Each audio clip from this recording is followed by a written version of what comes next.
Shabbat Shalom. Shabbat Shalom. Lador Vador, from generation to generation. But that doesn't mean only passing the Torah. There's more responsibility passed from generation to generation. 50 years ago this week, on this sacred piece of land, before this temple was built, a few days after the start of the Yom Kippur War, Abe Durbin, the founder of this temple, called together a group of men to stand on this land and donate money to Israel to help Israel defend itself and defend Judaism. And now, 50 years later, this generation has been called upon to answer the call because of what I deem the Simchat Torah massacre.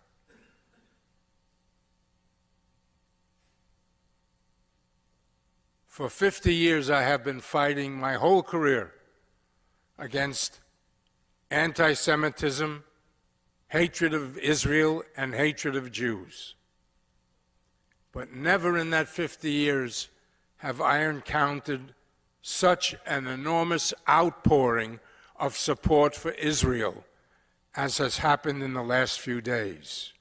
From the government to the President of the United States on down to state officials, local officials, foreign countries, the Prime Minister of the UK, the President of France, the Chancellor of Germany, the Prime Minister of Australia.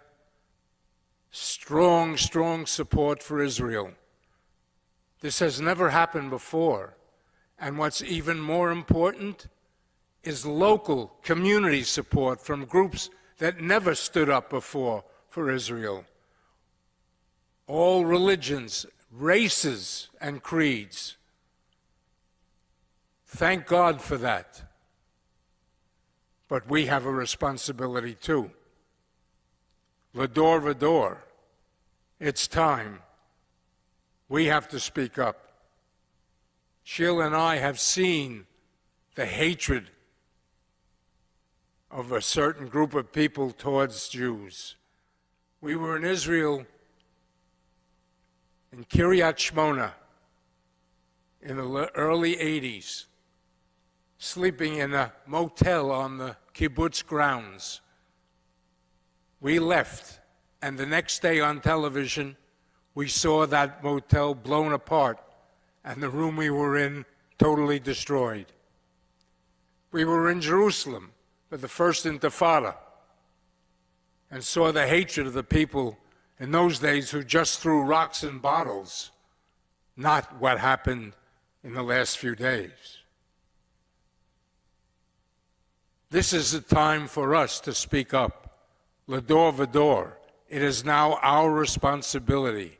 We carry that sacred burden, and we must acquit that burden.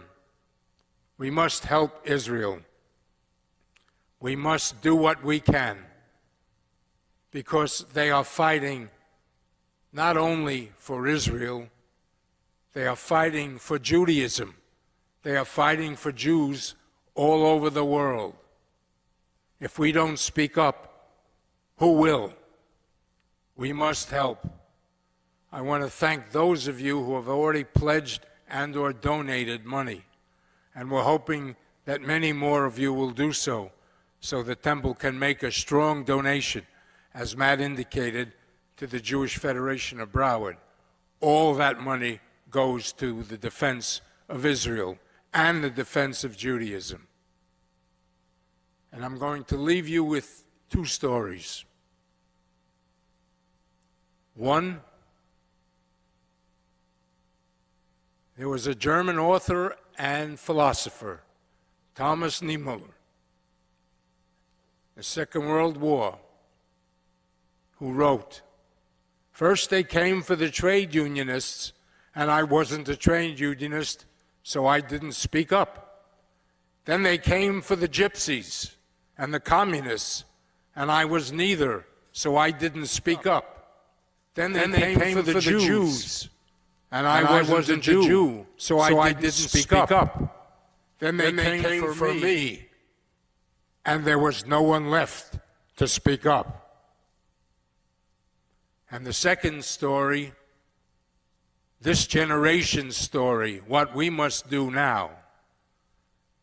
Monday morning, at the El Al ticket counter at JFK Airport, an Orthodox man stood by the counter, and every Israeli that came to the counter with a call-up slip from the reserve, he paid for their ticket home.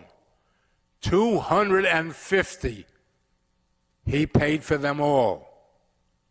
We have that responsibility. That's what it means, Lador Vador. This is our generation. Thank God I'm still here to be part of this generation too. There are only a few of us left. Jerry Topping is here. I believe he was here on that day. Rabbi Frazen, Joel Walentz, anyone else? But 50 years ago, still fresh in my mind. But what can be of even more help is doing that today. So please, do what you can. Give what you can. This is a fight because now it's the savagery that we've never seen before. Now we must answer and respond from our own community to this hatred and this violence. We have to protect the Jewish community and Judaism. Thank you.